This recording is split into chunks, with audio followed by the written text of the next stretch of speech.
Bonjour et bienvenue sur la chaîne du blog MathOS. Dans cette vidéo, nous allons examiner la validité de l'égalité suivante. Le nombre dont le développement décimal est donné par 0,9999 avec une infinité de chiffres 9 après la virgule est-il, oui ou non, égal à 1? Je vous suggère de poser la question à vos proches et vos amis pour voir ce qu'ils en pensent. Vous allez probablement constater que les avis sont assez partagés. Rappelons pour commencer le principe de l'écriture décimale d'un nombre. Par exemple, lorsqu'on écrit 1,5427, cela désigne par convention 1 plus 5 dixièmes, plus 4 centièmes, plus 2 millièmes, plus 7 dix millièmes, ce qui ne soulève probablement aucune difficulté.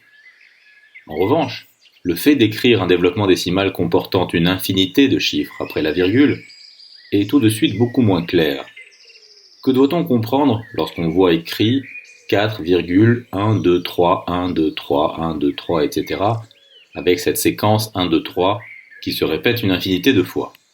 Soyons clairs, on ne pourra pas donner de sens précis à une telle écriture en esquivant la notion de limite. Voici ce qu'il faut comprendre. Si vous considérez une suite C1 dont tous les termes sont des chiffres, c'est-à-dire des entiers compris au sens large entre 0 et 9, alors l'écriture 0, C1, C2, C3, etc., avec une infinité de chiffres après la virgule, désigne en fait la somme de cette série convergente. Si vous ne savez pas ce qu'est une série convergente, pas de panique, on va tout expliquer. Notons xn, le nombre dont le développement décimal est 0, C1, C2, etc., jusqu'à C1 et stop, c'est-à-dire la somme, sigma pour k de 1 jusqu'à n, des ck 10 puissance moins k. Et prouvons que la suite de termes générales grand X indice n est convergente. Si vous connaissez le théorème de la limite monotone, ou au moins son énoncé qui dit que toute suite réelle croissante et majorée est nécessairement convergente, vous n'aurez aucun mal à comprendre ce qui va suivre. On observe d'une part que pour tout n entier supérieur ou égal à 2, la différence xn moins xn-1 est donnée par la somme des ck 10 puissance moins k de 1 à n, moins la même somme indexée de 1 à n-1, et il reste donc simplement cn 10 puissance moins n, qui est un nombre positif. La suite x est donc croissante. D'autre part, chaque chiffre c1 est majoré par 9, et donc xn est inférieur ou égal à la somme pour k de 1 jusqu'à n des 9 que multiplie 10 puissance moins k. On peut, dans cette dernière expression, mettre 9 en facteur, ce qui donne xn inférieur ou égal à 9 fois la somme de 10 puissance moins k de 1 à n, c'est-à-dire 9 dixièmes de la somme pour k de 0 à n-1 des 10 puissance moins k après un petit décalage d'indice.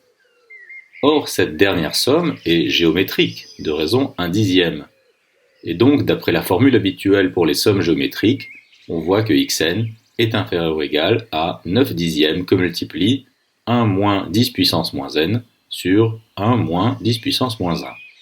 Et ce dénominateur vaut précisément 9 dixièmes, par conséquent l'expression se simplifie pour donner au final xn inférieur ou égal à 1 moins 10 puissance moins n, et donc strictement inférieur à 1. On a prouvé que la suite x est majorée par 1. Cette suite est croissante, et majorée, donc convergente, et sa limite est tout naturellement notée comme ceci. C'est cette expression qu'on a l'habitude d'écrire 0, C1, C2, C3, etc. Il s'agit certes d'une écriture plus simple, mais certainement moins précise. On est à présent armé pour répondre de manière claire à la question posée initialement.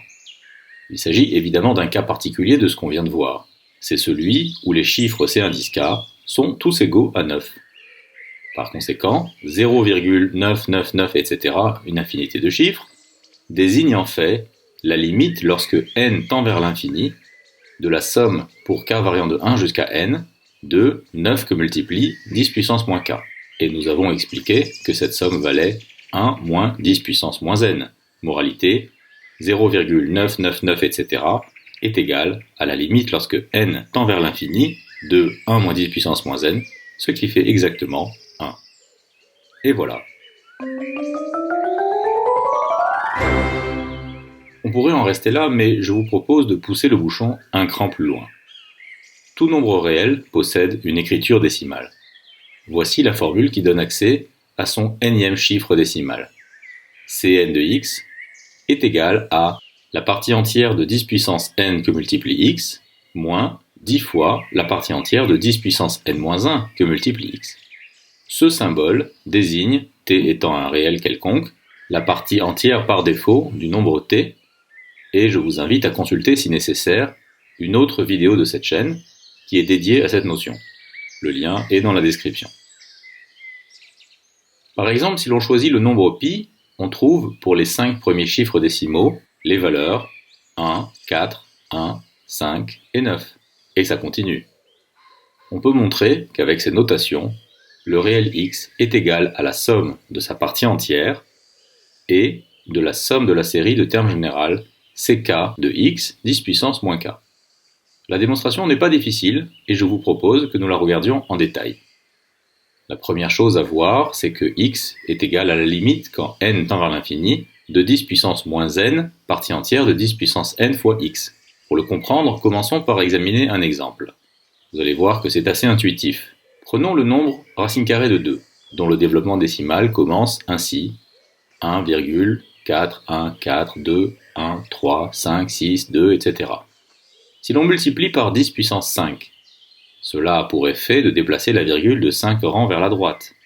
Ensuite, on prend la partie entière, et l'on multiplie par 10 puissance moins 5, ce qui remet simplement la virgule à sa place.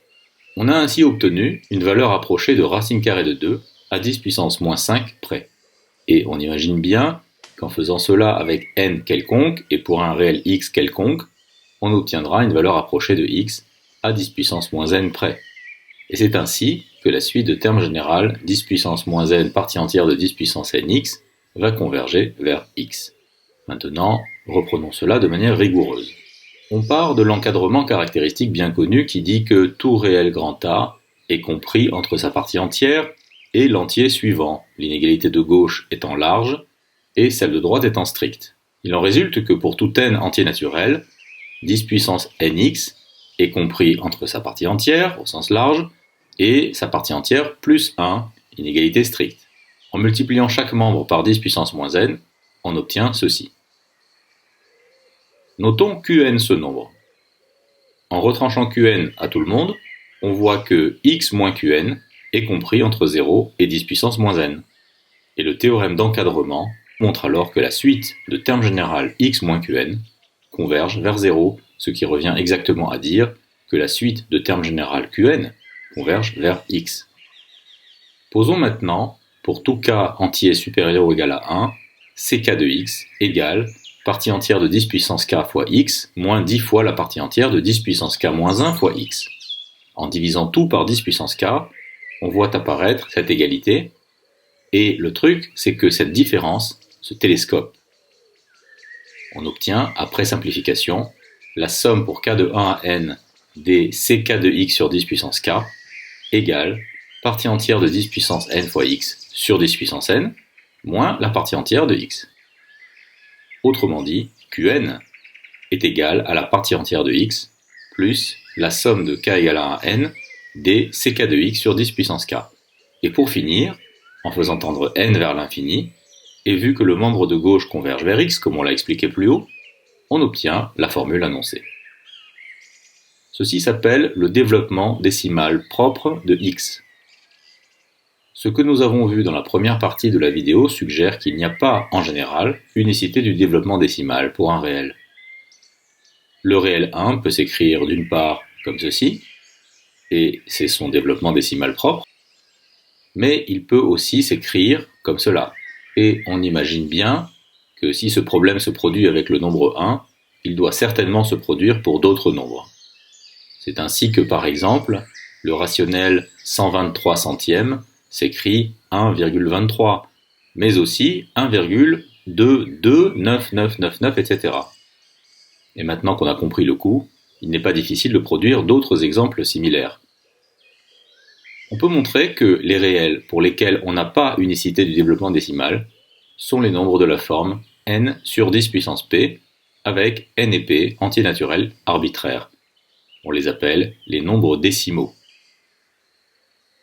Pour tous les autres nombres réels, c'est-à-dire d'une part les rationnels non décimaux, comme 1/3, et d'autre part les irrationnels, le développement décimal propre qu'on a décrit plus haut est le seul développement décimal disponible. Ceci termine notre petit tour d'horizon à propos de la question de l'unicité du développement décimal d'un réel.